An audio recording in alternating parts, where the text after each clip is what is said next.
ठीक है, तो आज का जो हमारा नया मॉड्यूल स्टार्ट होना है, नया क्लास है, वो हमारा डीए का, राइट? तो पहले मैं एक फोल्डर बना लेता हूँ, फिर मैं बात स्टार्ट करता हूँ। हाँ, सब इसी पे होगा। ठीक है, डीए न्यू न्यू बैच 12 से 1। ठीक है, ऑल फाइल्स।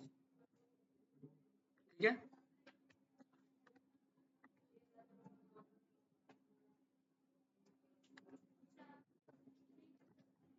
डे 1। ठीक है भाई, अब सब इधर देखेंगे, जो हो गया सो ठीक, नहीं हुआ और ठीक। अब इधर देखिए, तो डेटा एनालिस्ट आप लोग के कोर्स का नाम है डेटा एनालिस्ट या डेटा एनालिटिक्स। अब मैं देखता हूँ कौन क्या सही जवाब देता है मुझे। डेटा एनालिस्ट के साथ साथ कौन कौन है? कोई नहीं? पक्का? ओके, ठीक है। देखिए, डेटा एनालिस्ट ना आपका डेटा डेटा एनालिस्ट ना आपके डेजिग्नेशन का नाम है, ठीक है। और डेटा एनालिटिक्स जो है वो आपके करिकुलम का नाम है, ठीक है। डेटा एनालिटिक्स एक आपका कोर्स है। डेटा एनालिटिक्स डेटा एनालिस्ट के लिए है, ठीक है। अभी तक आप लोगों ने जो भी पाइथन पढ़ा वो मोर देन इनफ था, राइट? इससे ज्यादा जाने की जरूरत ही नहीं थी। मतलब बहुत ज्यादा डिटेल में पाइथन पढ़ा।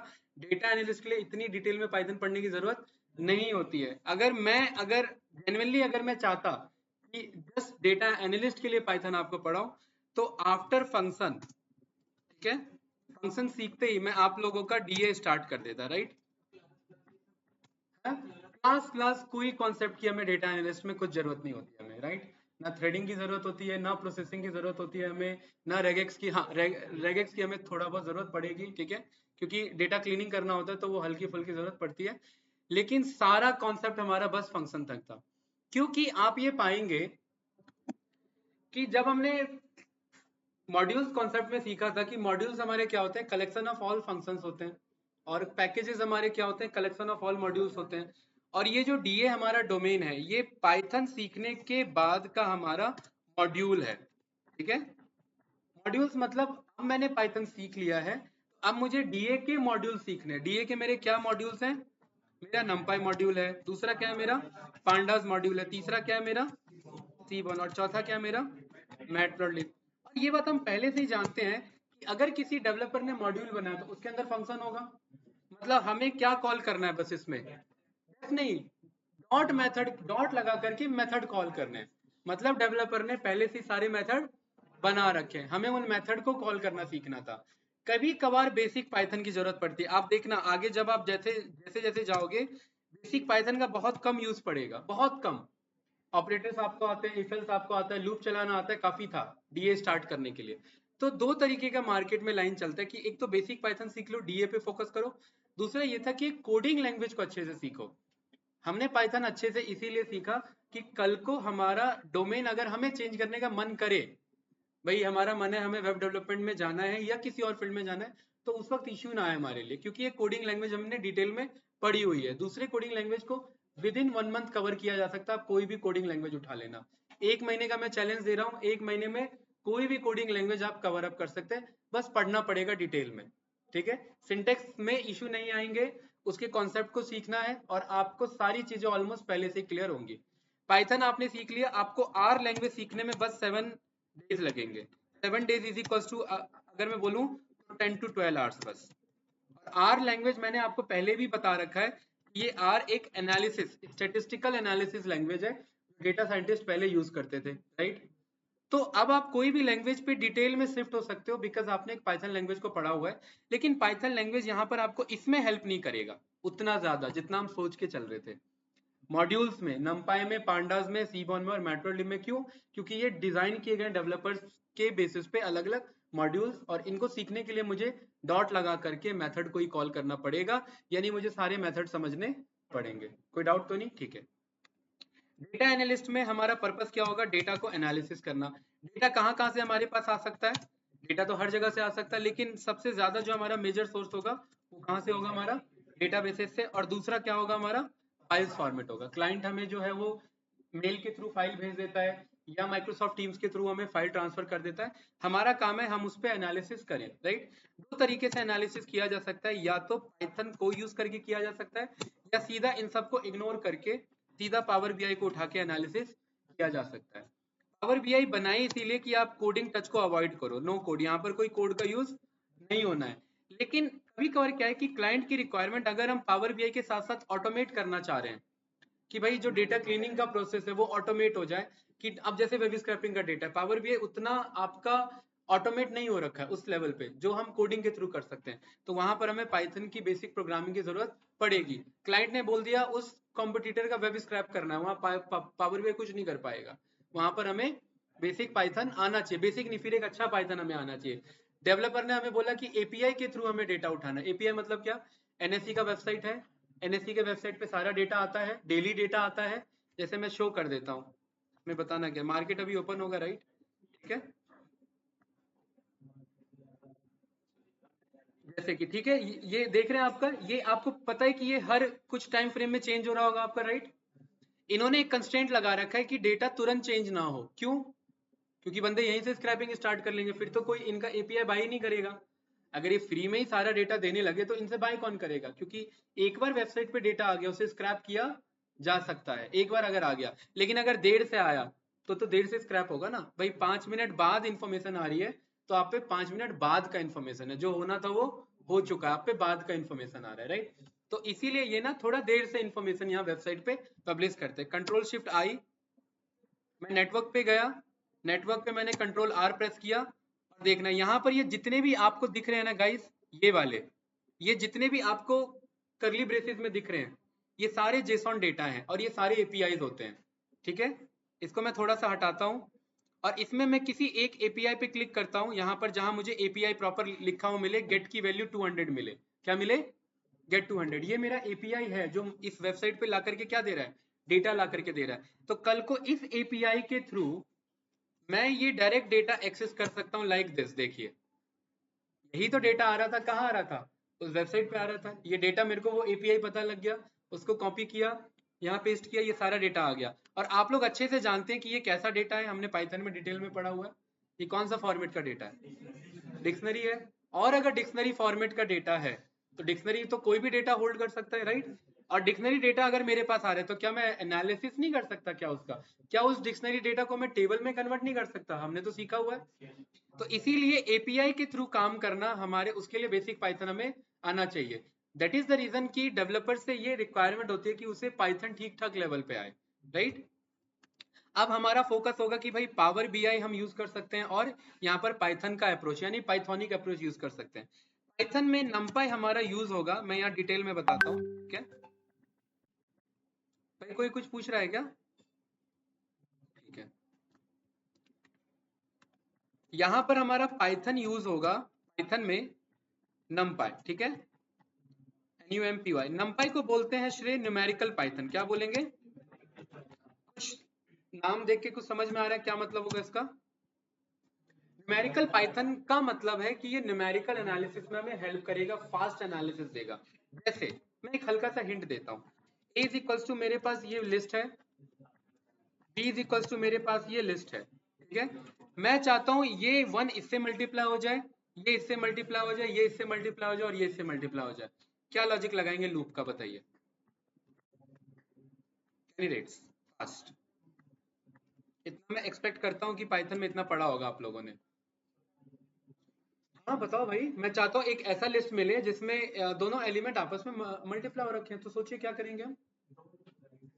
हाँ, दो लूप लगेंगे, बहुत बढ़िया। हाँ हम भाई, कौन बताना चाहेगा? मैं उस एक बंदे का लॉजिक देखूंगा बस, बताइए। हाँ कोड, चलिए बताइए कौन बता रहा है, मैं कोड लिखूंगा भाई, कोड पूछूंगा मैं। भले ही बेसिक पाइथन यूज हो रहा है लेकिन वो भी पता होना चाहिए, मामला फंसे ना, ठीक है। मैं चैलेंज आपको बता रहा हूँ क्या चैलेंज आ सकता है, नहीं मामला हो रहा है क्लियर। और आई इन ए नहीं लेंगे, मतलब ए तो लेंगे, डायरेक्ट ए नहीं लेंगे, ई न्यूमरेट को कॉल करेंगे इधर। ई न्यूमरेट क्यों कॉल कर रहा हूँ मैं, ये कोई आइडिया बताइए, सोचिए मैं ई न्यूमरेट क्यों कॉल कर रहा हूँ? क्योंकि मैं ये मुझे पता है ये 0th पोजीशन पे, ये 0th पे भाई। इस 1 को अगर मैं लूप को लूप से मल्टीप्लाई कर दूं, ये 1 तो इससे भी मल्टीप्लाई होगा, 1 इससे भी होगा, 1 इससे भी होगा, 1 इसमें, क्यों फालतू में प्रोसेस वेस्ट करूं अपना। मुझे 0 को 0 से मल्टीप्लाई करना है, 1 को 1 से मल्टीप्लाई करना है, 2 को 2 से मल्टीप्लाई करना है, 3 को 3 से मल्टीप्लाई करना है, वही इंडेक्स पे मल्टीप्लाई करना है ना। ठीक है, दूसरा मैंने यहाँ बोला for k, l in enumerate of b। मुझे पता है कि i के पास इंडेक्स है और k के पास इंडेक्स, अरे k के पास वैल्यू का है, k के पास दूसरे लूप का इंडेक्स है, कोई डाउट तो नहीं। j के पास पहले का वैल्यू है और l के पास दूसरे का वैल्यू है। यहाँ पर मैं नॉर्मली प्रिंट कर सकता हूँ कि भाई मुझे i k बताओ। क्या बता रहा है ये, मुझे ये बता रहा है। क्या मैं बोल सकता हूँ मुझे i ये मत बताओ, मुझे वो बताओ जब i बराबर हो k के। क्या ये अब मुझे बता रहा है। जहां जहां पर i बराबर है k के, तो वहां वहां पर मैं j मल्टीप्लाई l कर लूं। क्यों? क्योंकि उसी केस में मेरा हो रहा होगा। तो 1 मल्टीप्लाई हुआ 1 से, ये मल्टीप्लाई हुआ इससे, ये मल्टीप्लाई इससे, ये। और आपके इजी के लिए मैं फिलहाल यहाँ 2 कर देता हूँ, सो दैट आपको कॉन्सेप्चुअल क्लैरिटी मिले कि ये यही मल्टीप्लाई हो रहा है। तो क्या आंसर आएगा दूसरे पे? 40। तो 40 आ रहा है कि नहीं आ रहा है? और भाई माजिद, ये इस पूरे आंसर को मैं क्या करूं, क्योंकि मुझे प्रिंट तो कराना नहीं है, तो मैं सी डॉट अपेंड करा दिया मैंने। क्या करा दिया अपेंड?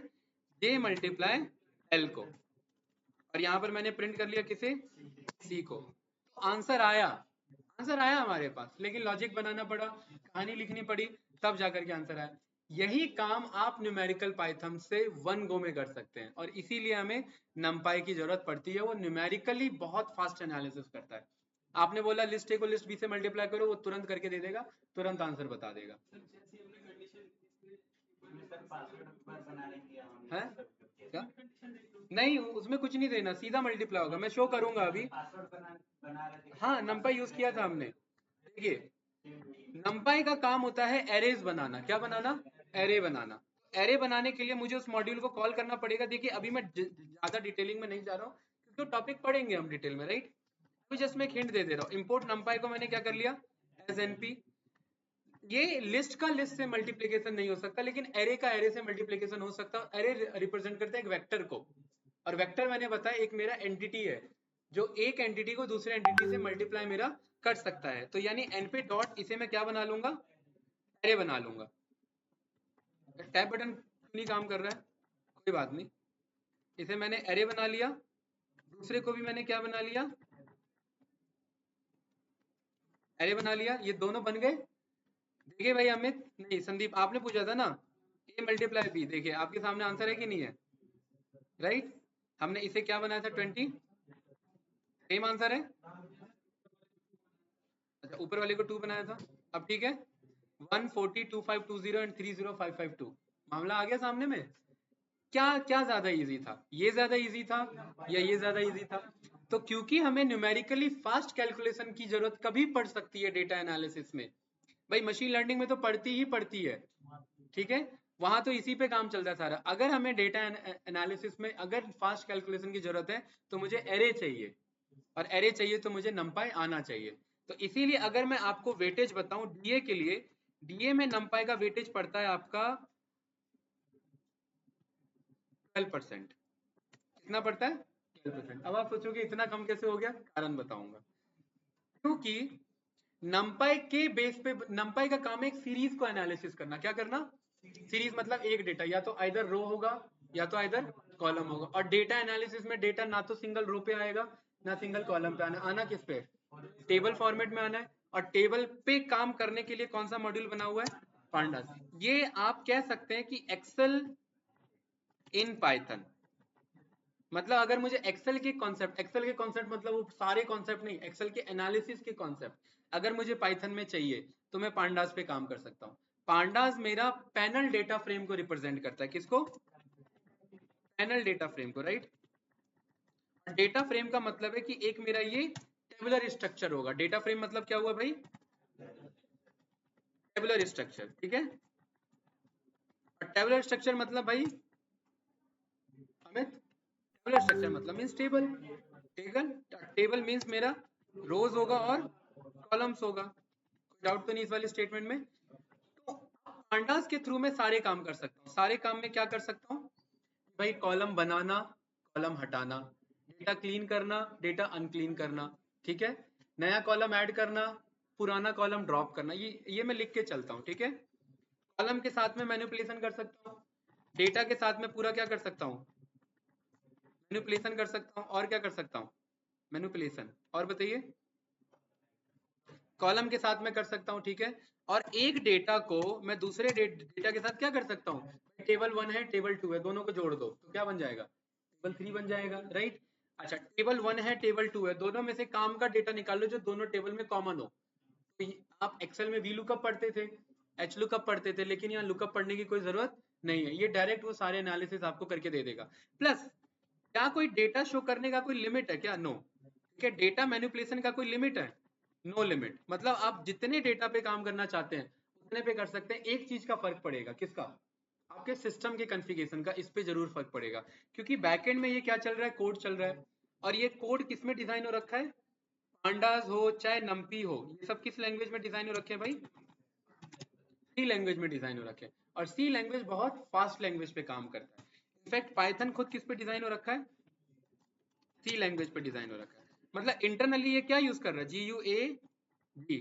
इंटरनली ये सी लैंग्वेज पे काम कर रहा है। ये सारे काम क्या सी लैंग्वेज में किए जा सकते थे? ऑफ कोर्स किए जा सकते थे, लेकिन पाइथन पे क्यों किए जा रहे हैं? क्योंकि ये स्क्रिप्टिंग लैंग्वेज है, उसमें बार बार स्क्रैच से बिल्ड करना पड़ेगा। यहाँ एक बार बिल्ड हो गया है, यहाँ मुझे उस मॉड्यूल्स को कॉल करके काम करना पड़ेगा। ये मेरे लिए ज्यादा इजी अप्रोच होगा कंपेरेटिवली टू बार बार स्क्रैच से बनाओ। कोई डाउट इसमें किसी को? नो। लेकिन क्योंकि फास्ट काम करते हैं इसीलिए सी लैंग्वेज बना, इसीलिए फास्ट काम, ये मतलब सी पे है इसीलिए फास्ट तरीके से वर्क करते हैं। कोई डाउट किसी को इसमें? नो। मतलब पूरे डेटाबेस को पूरे डेटा को मैनिपुलेट करने का काम अकेला कौन करेगा? पांडास। ये वेटेज मैंने नंपाई को कितना दिया? 4 DA गाइस, ध्यान रखना, DA के लिए।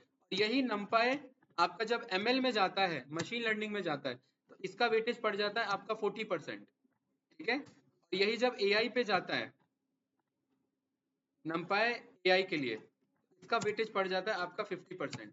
बहुत यूज है वहां पर इसका, नंपाई का ही यूज है सारा, क्योंकि न्यूमेरिकल कैलकुलेशन करना है, बहुत फास्ट कैलकुलेशन होना चाहिए, टाइम नहीं लगना चाहिए, अदरवाइज ये लूप ही चेक करते रह जाओगे। है राइट। आपको ये लग रहा है कि आपने बोल दिया जहां i इज इक्वल टू के, लेकिन ये गलत फहमी है, लूप पूरा चल रहा है। वो तो i इज इक्वल टू के में हम बस c में अपेंड करा रहे हैं, चल तो पूरा रहा है ना लूप। वो कितना इटरेशन बने मेरे? 1 2 3 4, 1 2 3 4, कितने बने भाई?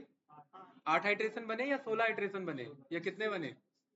8 कैसे बने भाई? 8 कौन बता रहा है? अरे भाई फर्स्ट बार चलेगा, 4 बार चलेगा, 4 बनेगा मेरा। नहीं समझे? नहीं समझे मुझे लग रहा है भाई, ये जब चलेगा तो ये 4 बार चला, ये बार चला तो ये 4, हाँ मतलब इंटू नहीं प्लस करना आपको, 4 प्लस 4 प्लस 4 प्लस 4, 16 का इटरेशन आपका लेके चलेगा। यानी सिंपल अगर मैं इन शॉर्ट बताऊं तो इसका लेंथ कितना है? 4, और इसका लेंथ कितना है? 4, तो 4 क्रॉस 4 यानी 4 क्रॉस 4 आपका 16 रिटर्न कर देगा, ठीक है। तो 16 आइट्रेशन चल रहे हैं, बस 16 में आपको 4 पे ये रिजल्ट दे रहा है, ठीक है।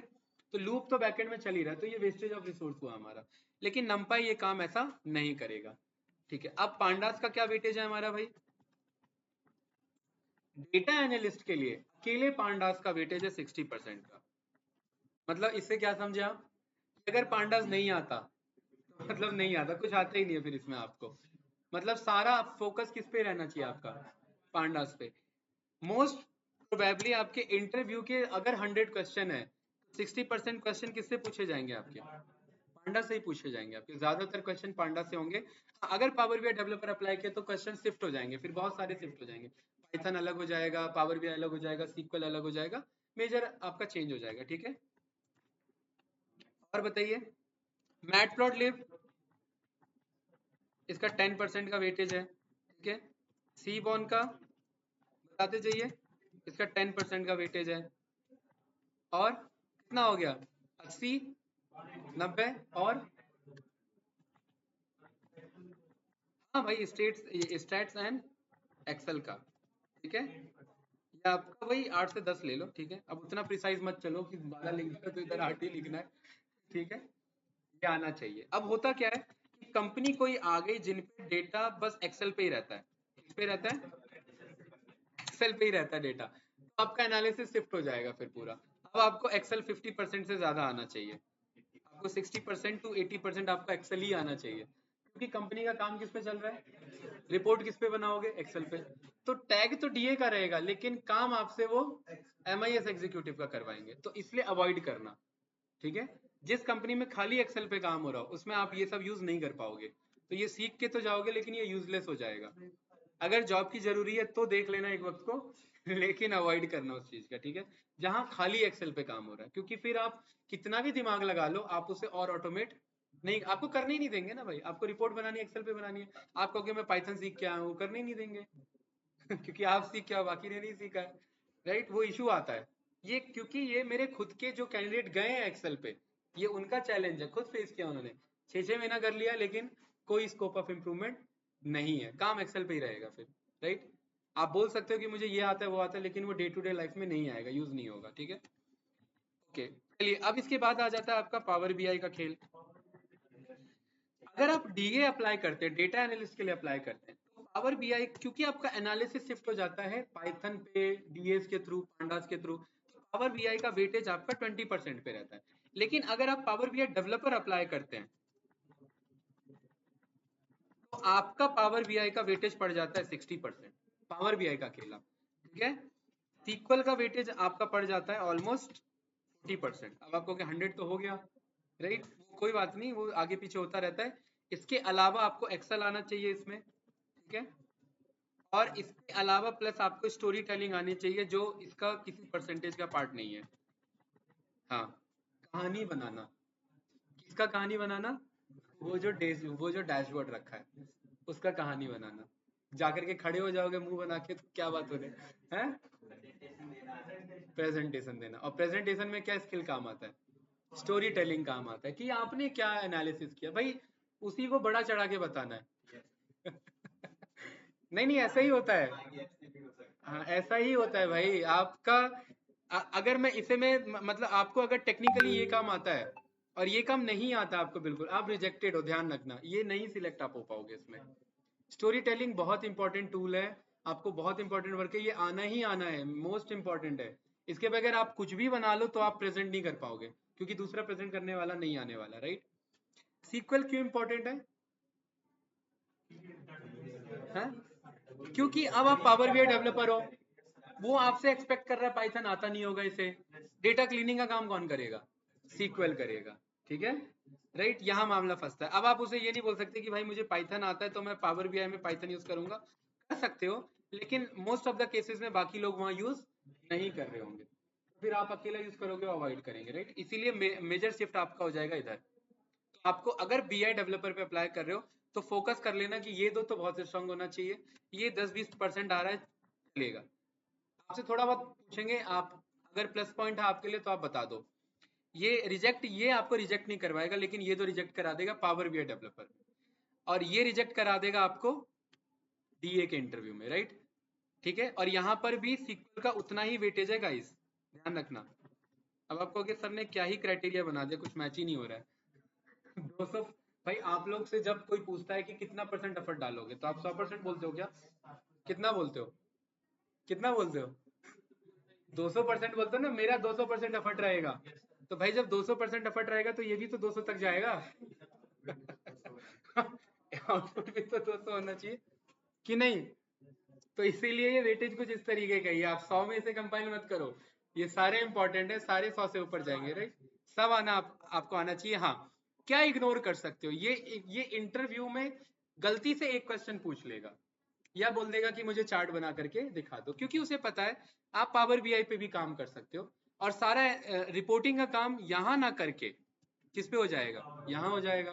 तो ये पोर्शन इंटरव्यू में इग्नोर ही हो जाता है, ज्यादातर केसेस में इग्नोर हो जाता है, लेकिन पांडास, स्टैट्स एंड एक्सेल और एसक्यूएल ये इग्नोर नहीं हो सकता, ये पूछेगा ही पूछेगा। और प्लस पाइथन, पाइथन में क्लास कॉन्सेप्ट, उप्स कॉन्सेप्ट, या कुछ फंक्शंस बनवा लिए, या कुछ एक आध लीड कोड के क्वेश्चंस दे दिए, तभी एक रोड मैप बन पाएगा कुछ प्रॉपर तरीके से, राइट। तो ये आपका एक प्रॉपर रोड मैप रहेगा। इसमें कुछ छूटा हुआ लग रहा है आपको, बताइए जो मैंने नहीं बताया, हो सकता है मेरे ध्यान से उतर गया हो, सोचिए भाई, कुछ तो लग रहा है। कंपनी मांग लेती है ये भी, राइट, TABLEAU, जो ऑलरेडी स्टेब्लिश्ड कंपनी है वो पावर बीआई यूज नहीं करती है, वो उनके पास पैसा बजट बहुत ज्यादा है, वो टैबलू को यूज करते हैं। ठीक है। पावर बीआई का एक अपना इशू है कि वो ना रिपोर्ट बहुत ज्यादा हैंग करता है। ठीक है। जब बहुत ज्यादा डेटा आ जाएगा ना, जैसे डेटाबेस 1 से डेटा कनेक्ट कर रहे हो, 2 से कर रहे हो, 3 से कर रहे हो, 4 से, पावर बीआई का हालत खराब हो जाता है। और टैबलू वहीं से स्टार्ट होता है। ठीक है। तो टैबलू बहुत ही ज्यादा फास्ट है, बहुत ही ज्यादा स्मूथ है, लेकिन दिक्कत क्या है कि ये थोड़ा सा कॉम्प्लेक्स है इसके कंपेरेटिवली, पावर बीआई के कंपेरेटिवली। पावर बीआई आपको बिगिनर, इंटरमीडिएट और एडवांस लेवल पे ले जा सकता है। बहुत कम ही कंपनी होती है कि एक्सपर्ट लेवल पे पावर बीआई को यूज करती है, ये सच्चाई बता रहा हूं आपको मैं। ठीक है। बहुत ज्यादातर कंपनी जो ऑलरेडी स्टेब्लिश्ड कंपनी है वो किस पे फोकस करती है? टैबलू डेवलपर पे। क्योंकि टैबलू के पास ना कोई इश्यूज नहीं है, बस ये इनका बजट बहुत ज्यादा होता है। हम पावर बीआई सीखते हैं तो हम 60 डेज तक तो फ्री ही सीख सकते हैं। टैबलू सीखते हैं तो हमें 7 दिन का बस मौका मिलता है सीखने को। 7 दिन में क्या सीख लेंगे? कुछ नहीं सीख पाएंगे, राइट।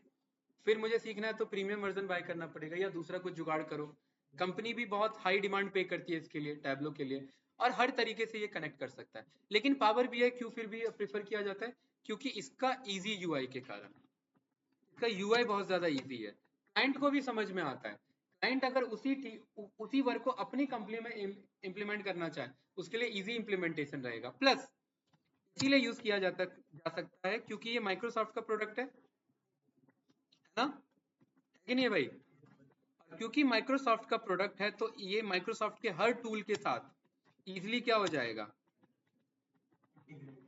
इजी इंटीग्रेशन हो जाएगा, इजी इंटीग्रेट हो जाएगा, राइट। क्यों? क्योंकि दोनों एक ही टूल है भाई, दोनों एक ही कंपनी के टूल है। एज्योर से कनेक्ट करना है तो पावर बीआई कनेक्ट हो जाएगा, सीक्वल सर्वर से कनेक्ट करना है तो पावर बीआई कनेक्ट हो जाएगा।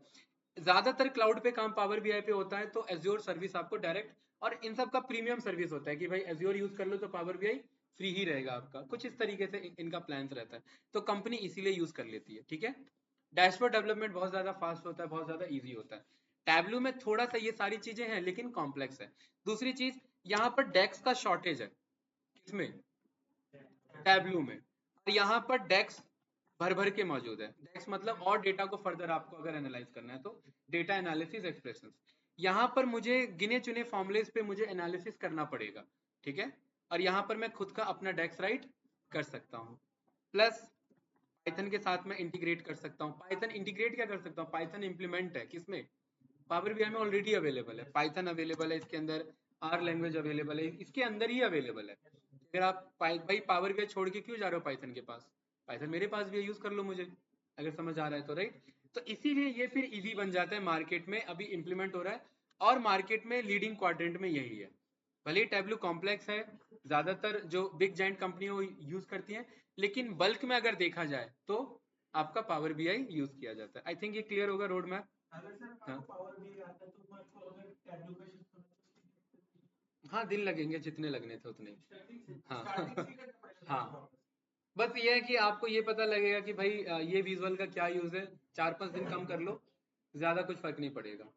ठीक है। Same as it is vice versa है। अगर आप टैबलू भी सीखते हो, पावर बीआई को सीखने में 4-5 दिन हटा लो। बाकी टैबलू के अलग कॉन्सेप्ट है, पावर बीआई के अलग कॉन्सेप्ट है। ठीक है। काम सेम है, बजट के अकॉर्डिंग बात चलती है इधर। ठीक है। हाँ, टैबलू जो है वो सेल्स फोर्स की तरफ से है, पावर बीआई माइक्रोसॉफ्ट की तरफ से है।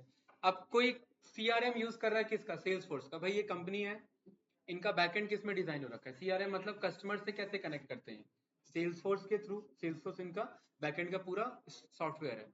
डेटा कहाँ स्टोर होगा? सेल्स फोर्स में। और सेल्स फोर्स ही इनको ऑफर दे देगा कि भाई टैबलू इतने ही कम प्लान में आपको मिल जाएगा। तो कंपनी क्या इंप्लीमेंट करेगी? टैबलू इंप्लीमेंट करेगी, राइट। अमेजॉन है, एडब्ल्यूएस को यूज कर रहा है, राइट। अमेजॉन कहता है कि भाई आपको अगर बीआई डेवलपमेंट करना ही है तो मेरा यूज कर लो, इनका खुद का बीआई डेवलपमेंट है, राइट। उसके लिए यहाँ पर क्विक साइट यूज करते हैं। ठीक है। डेटा कहाँ स्टोर कर रहे हो आप? एडब्ल्यूएस में स्टोर कर रहे हो। एनालिसिस के लिए बीआई क्यों मंगा रहे हो? मेरा बीआई टूल यूज कर लो। क्या नाम है मेरे बीआई टूल का? Quick site. ये तुरंत आपको सेम वही काम करके आपको दे देगा। ठीक है, देख रहे हैं बीआई टूल आ गया कि नहीं आ गया? Business intelligence tool, right. Same वही रिपोर्टिंग करेगा, आगे कि नहीं आगे? ये सेम रिपोर्टिंग है। तो ये क्लाइंट टू क्लाइंट डिपेंड करता है, राइट। आईबीएम है, आईबीएम का खुद का है, आईबीएम का कॉग्नोस है। अब आप डेटाबेस, अभी हमने सर्वर में पढ़ा था ना, आईबीएम डीबी2, नाम सुना होगा आपने। कंपनी कहती है कि भाई आप सर्वर हमारा यूज कर रहे हो, ठीक है, और रिपोर्टिंग के लिए बीआई यूज कर रहे हो, क्यों? आप हमारे टूल यूज कर लो। क्या नाम है हमारे टूल का? कॉग्नोस।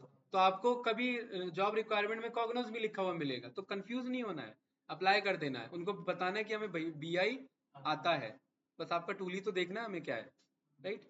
या फिर टाइम मिले तो सीख लेना, ट्यूटोरियल कुछ ना कुछ तो मिल ही जाएगा इंटरव्यू क्रैक करने के अकॉर्डिंग, राइट? है ना? बाकी तो कंपनी में जाकर के ही एक्चुअल में काम होता है। ट्यूटोरियल की बात करो, ये देखो 1 मिनट का ट्यूटोरियल है।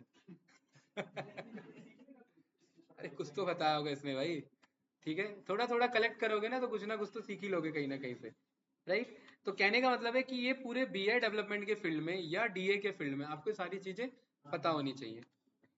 तीसरी चीज ये कि आजकल ना वो एक्सपेक्ट करते हैं कि सबको सब काम आए, राइट? वो एक्सपेक्ट ही यही करते हैं कि भाई हम दूसरे बंदे हायर नहीं करेंगे इसके लिए। तो वो चाहते हैं कि क्लाउड का नॉलेज भी आपको हो, तो उसके लिए AWS हो गया, GCP हो गया, और आपका एज्योर हो गया। AWS अमेजोन की तरफ से, GCP गूगल की तरफ से, एज्योर माइक्रोसॉफ्ट की तरफ से। ये तीन मार्केट के लीडर हैं, ठीक है? तीनों में सबसे बड़ा लीडर ये, सेकंड लीडर पे ये, और थर्ड पे आपका GCP चल रहा है, यानी गूगल का cloud platform, right? GCP Google cloud platform. तो वो एक्सपेक्ट करते हैं कि आपको ये सब इंटीग्रेशन भी आता हो, मतलब एज्योर में क्लाउड सर्विस में आप पावर बीआई को इंटीग्रेट कर पाओ, AWS में आप पावर बीआई को इंटीग्रेट कर पाओ। कोई सेंस बनता नहीं है, लेकिन फिर भी वो एक्सपेक्ट करते हैं, राइट? GCP में आप गूगल का खुद का टूल है, गूगल एनालिटिक्स आपने पढ़ा होगा, यस या नो, राइट? यहाँ पर आपको ये इनका खुद का मिल जाता है। ये बस उतना एडवांस बीआई टूल नहीं है जितना बाकी बीआई टूल्स आपके मार्केट में अवेलेबल है, ठीक है? तो कंपनी ये एक्सपेक्ट करती है कि भाई ये सारे टर्म्स आपने सुने हो, ये सारे नॉलेज आपको हो, और स्टोरी टेलिंग भी उतना ही इंपॉर्टेंट है, स्टैटिस्टिक्स भी उतना ही इंपॉर्टेंट है इसमें, ठीक है? स्टैटिस्टिक्स आपको प्रोवाइड करता है कंट्रोल कि हमें कौन सा डेटा काम का रखना है और कौन सा डेटा हमें अवॉइड करना है, ये स्टैट्स कंट्रोल देगा, क्योंकि स्टैटिस्टिक्स क्या है? Science of understanding data is called statistics. ये बेसिक डेफिनेशन है स्टैटिस्टिक्स की, कि डेटा को समझना है तो स्टैटिस्टिक्स आना चाहिए। भाई 11th क्लास में आ जाता है ना, कॉमर्स के साथ ही स्टैट्स इंट्रोड्यूस हो जाता है। तो गाइस हमें समझ में आ गया कि हमें सीखना कहाँ से है, नंपाई से। वेटेज कितना है इसका? 12 से 15% के आसपास। मतलब सीखेंगे तो, लेकिन ये इंटरव्यू तक में आप भूल भी जाओगे कि हमने सीखा क्या था, राइट? ये इसकी सच्चाई है। तो इसका डे टू डे प्रैक्टिस करते रहना, ठीक है? तो चलिए हम कहाँ से स्टार्ट करें? नंपाई से। नंपाई फिर देखेंगे, पांडास देखेंगे, फिर मैटप्लोट्लिब देखेंगे, फिर सीबॉन देखेंगे, और कभी कभी क्लाइंट आपसे, मतलब कंपनी आपसे एक और रिक्वायरमेंट रख लेती है, प्लॉटली। प्लॉटली एक आपका एडवांस यूआई, एडवांस विजुअल है, ठीक है? ADVANC advance visual, VISUAL visual library in Python के थ्रू अगर मुझे एडवांस विजुअल बनाने तो मैं प्लॉटली यूज करूंगा। ये वाला जो ग्राफ देख रहे हो उधर लेफ्ट में, जो स्टैक को, हाँ, वो जो स्टैक बार चार्ट बना है वो सीबॉन से बना हुआ है।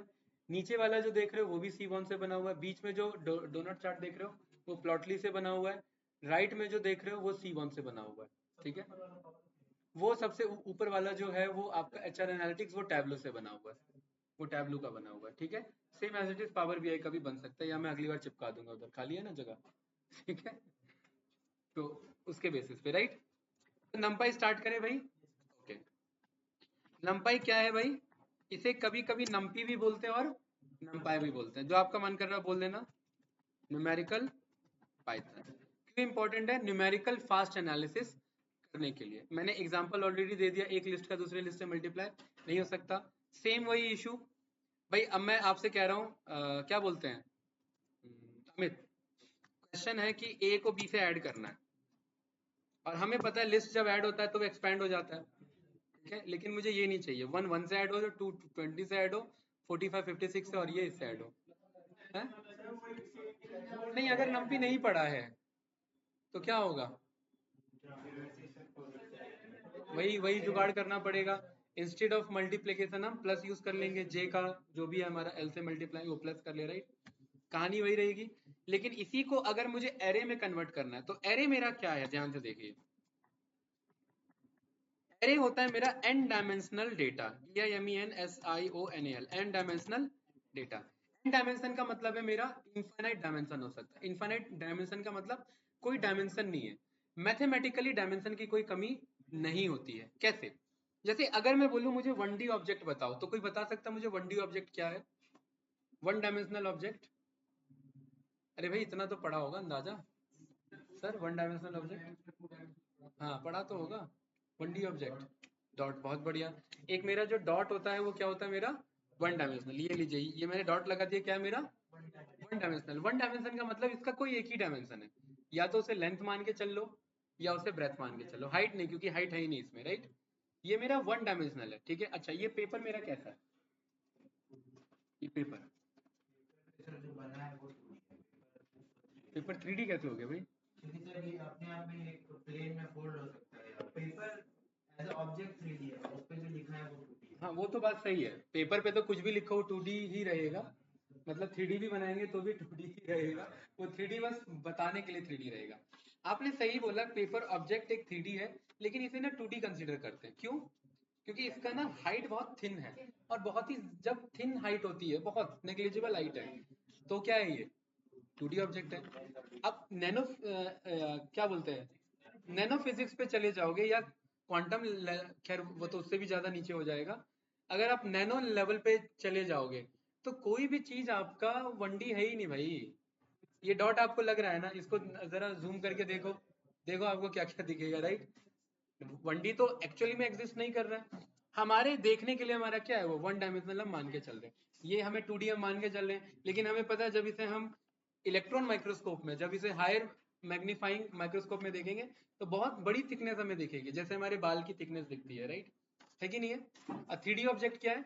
जिसके 3 डायमेंशन हो, लेंथ हो, ब्रेथ हो और हाइट हो। 4D ऑब्जेक्ट क्या है? टाइम को 4D ऑब्जेक्ट बोला जाता है, लेकिन ये हाइपोथेटिकली बोला जाता है। टाइम को हाइपोथेटिकली 4D ऑब्जेक्ट बोला जाता है, ठीक है। एक्चुअल में फोर्थ डायमेंशन एग्जिस्ट ही नहीं करता, ठीक है। हाइपोथेटिकली टाइम को आप 4D बोल देते हैं, लेकिन मैथमेटिकली वो प्रूवन नहीं है। ये जस्ट साइंटिस्टों का एक हाइपोथेसिस है कि हम टाइम को फोर्थ डायमेंशन ऑब्जेक्ट मानेंगे, क्योंकि डायमेंशन क्या होता है? जिसे नापा जा सके। अब टाइम तो बीत गया ना, जो मैंने बोला वो तो गया, कहाँ वापस आ रहा है वो मेरा? वो गया, तो कैसे नाप सकता हूँ उसे मैं? वो तो बीत गया ना भाई मेरा, राइट? टाइम डायलेशन में मैं वापस नहीं जा सकता, राइट? तो वो मेरा हाइपोथेटिकली फोर्थ डायमेंशन होता है, ठीक है। लेकिन आप लोगों ने मार्वल्स की मूवी देखी होगी, देखी है सबने? किस किस ने देखी है मार्वल्स? नहीं देखी है? अच्छा उसका क्या, लॉकी, लॉकी कैरेक्टर को जानते हो?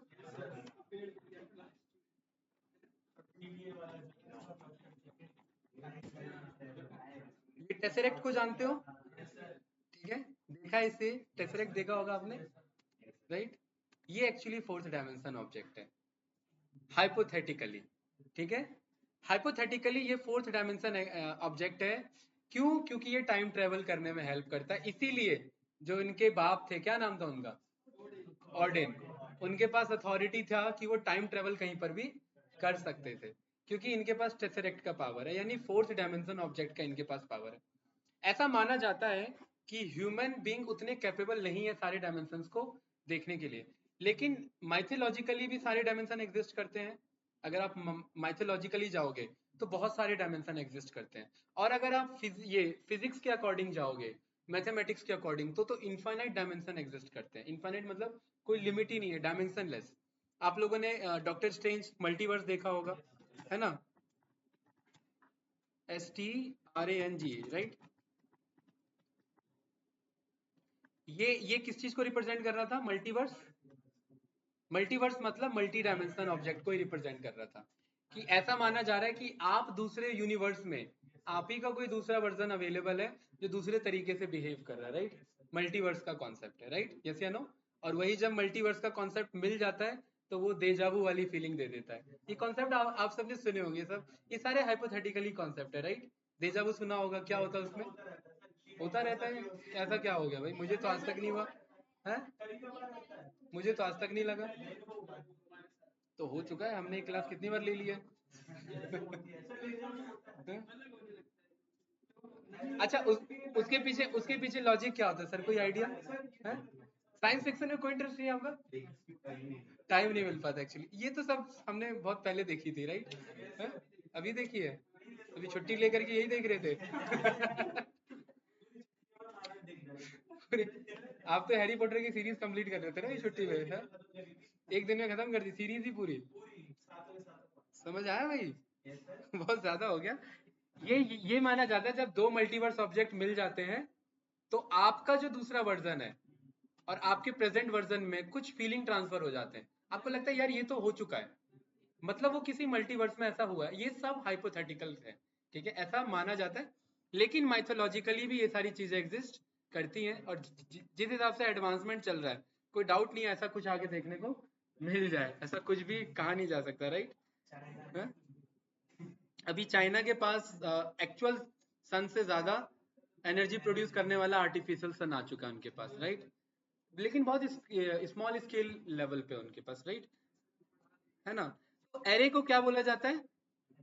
N dimensional object. मतलब मैं इसे 1D एरे बना सकता हूँ, ठीक है, मैं 2D एरे बना सकता हूँ, और मैं 3D एरे बना सकता हूँ, और मैं 4D एरे बना सकता हूँ, और मैं 5D एरे बना सकता हूँ। इसीलिए इसे लास्ट में क्या बोला जाता है? ND array. एनडी का मतलब है एन डायमेंशनल एरे, इनफाइनाइट नहीं, एन डायमेंशनल एरे, ठीक है? दोनों में डिफरेंस है, इनफाइनाइट और एन डायमेंशनल में। ARRAY, ठीक है? एरे नहीं भाई, एरे ही है, ठीक है? कोई डाउट तो नहीं? ओके। यहाँ पर देखिए एरे हमारा बनता कैसे है। वन डायमेंशन मतलब जिसकी एक ही डायमेंशन है। तो यहाँ पर मैंने लिस्ट बनाया, लिस्ट या टपल के हेल्प से ही मैं एरे बना सकता हूँ। मतलब यहाँ पर मैं टाइप कास्टिंग अप्रोच ही यूज करता हूँ, ठीक है? तो अगर मुझे एरे बनाना है तो मैं np डॉट ARRAY, और यहाँ पर मैंने किसे पास कर दिया? ए को पास कर दिया, ठीक है? इसे मैं ARRA के नाम से स्टोर कर लूँ गाइस, ठीक है? ऐसे ओके। यहाँ पर मैंने प्रिंट कर लिया ए को भी, और मैंने प्रिंट कर लिया ARRA को भी। दोनों में क्या डिफरेंस पाया गाइस आपने? दोनों को प्रिंट किया मैंने। एक कॉमा सेपरेटेड एलिमेंट है और दूसरा कॉमा सेपरेटेड एलिमेंट नहीं है, क्योंकि ये मेरे ना एक एन डायमेंशनल एरे में, ये जो 1D एरे है इसमें रखे हुए मेरे एलिमेंट्स हैं, और ये एलिमेंट्स मेरे कॉमा सेपरेटेड, मेरे इंडेक्सिंग तो है, लेकिन ये कॉमा सेपरेटेड मेरे काउंट नहीं होते यहाँ पर, क्योंकि ये इजीली एक्सेसिबल है, इजीली मैनिपुलेट इनका किया जा सकता है, राइट? और अगेन ये म्यूटेबल भी है, आप अगर बदलना चाहे तो इन्हें बदल सकते हैं। लेकिन एक चीज ध्यान से देखना, इसी कोड को मैंने किया कॉपी, ठीक है, यहाँ किया पेस्ट, और भाई अमित मैंने इन सब के आगे क्या लगा दिया? दो के आगे बस, ठीक है? ये रन किया और मैंने क्या पाया? देखिए आंसर में, देखिए क्या डिफरेंस है। किस में? एरे वाले में, और ऊपर वाले में मेरे दो में। क्यों? क्योंकि जो मेरा लिस्ट है, ध्यान से देखना, list can contain multiple data type, right? Array क्या कहता है? Can contain only one data type at a time, right? मतलब एक बार में कोई एक ही डेटा टाइप आएगा उसके अंदर। क्यों ऐसा किया गया? क्योंकि फास्टर मैनिपुलेशन हो सके उस पूरे डेटा का। अगर अलग अलग डेटा टाइप रहेगा, अलग अलग डेटा टाइप मीन्स मेमोरी में अलग अलग जगह लोकेटेड है ना भाई? अलग डेटा टाइप मतलब क्या है कि मेमोरी में अलग अलग जगह लोकेटेड है, और अलग अलग जगह लोकेटेड है तो आप मैनिपुलेशन फास्ट कैसे कर पाओगे उनका? वो तो अलग अलग जगह है। एक जगह रहेगा तो क्या रहेगा? मैनिपुलेशन इजी रहेगा। तो एरे एक बार में एक ही डेटा टाइप को स्टोर कर सकता है, वो मल्टीपल डेटा टाइप को स्टोर नहीं कर सकता। इसीलिए इसे बोला जाता है हेट्रोजीनियस डेटा टाइप, और इसे बोला जाता है होमोजीनियस डेटा टाइप। क्या मतलब है दोनों में भाई डिफरेंस? नाम सुना है बस। हेट्रोजीनियस मतलब आपने केमिस्ट्री में पढ़ा होगा, right? Heterogeneous mixture, homogeneous mixture. Heterogeneous means जिसका एक ही टाइप अवेलेबल हो, और होमोजीनियस मींस जिसमें एक से ज्यादा हो। एक से ज्यादा हो, कितने भी हो सकते हैं। पक्का मैंने उल्टा बोल दिया क्या? हाँ सही बात है भाई, भूल सकते हैं और क्या।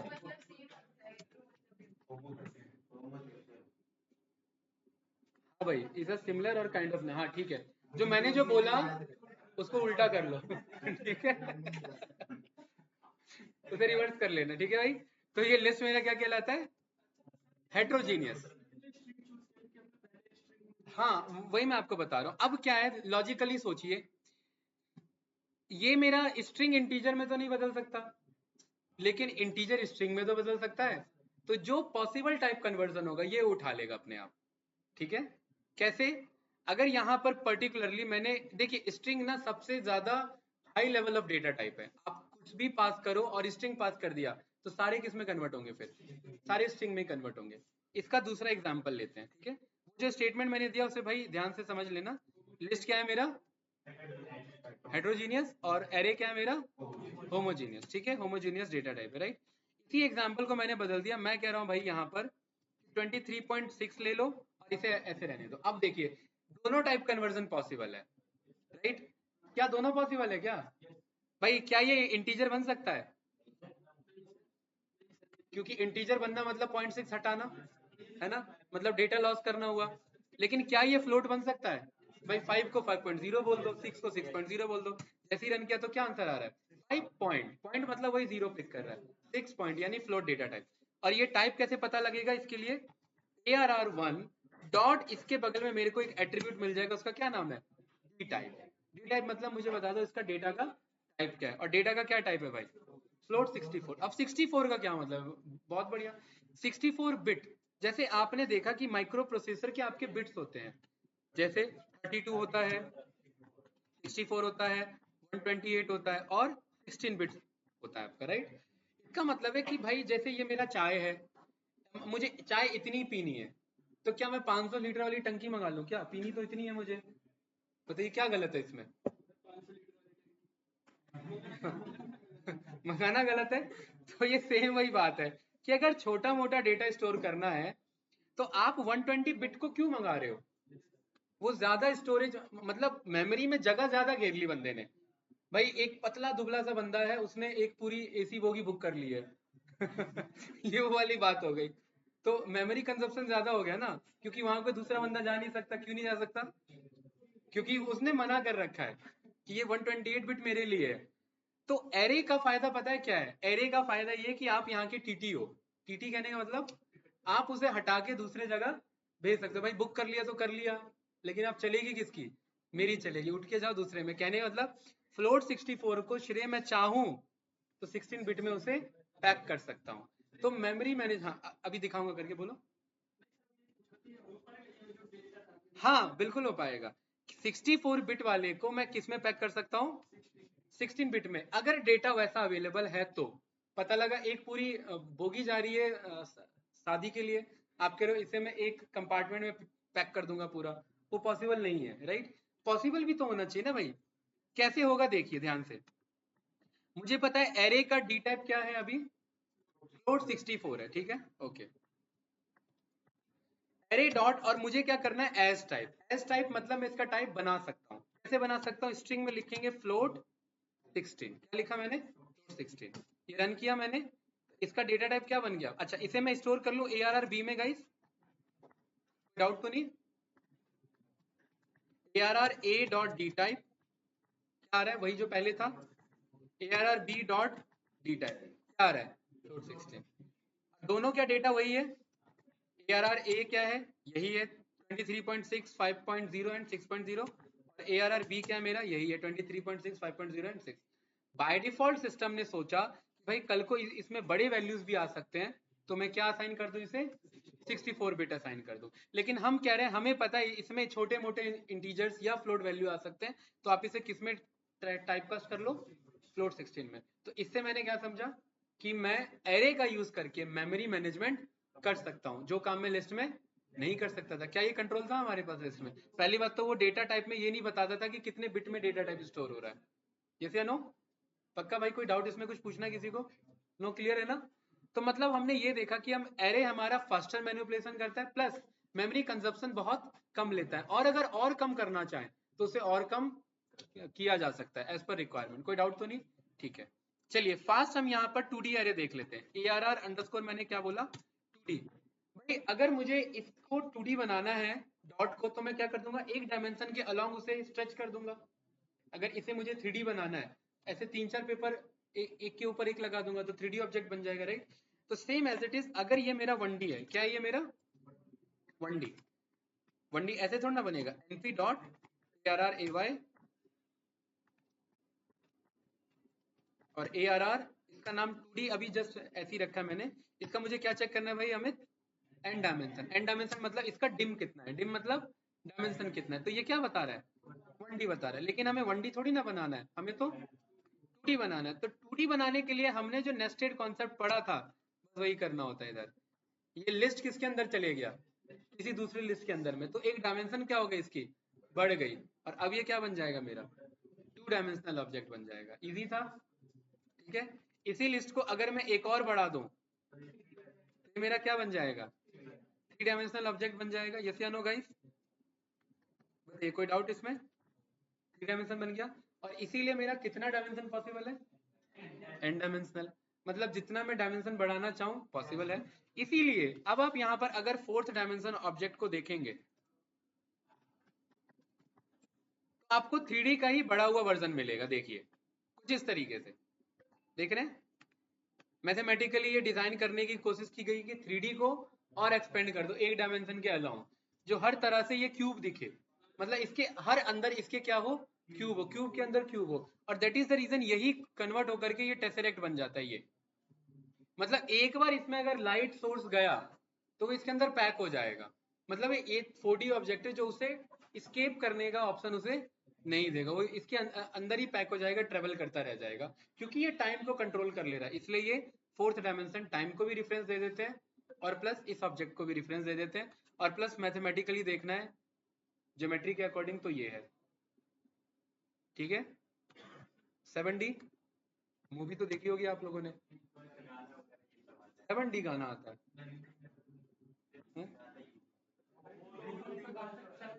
देखिए भाई 7D ऑब्जेक्ट, बताइए क्या समझ आया इसमें?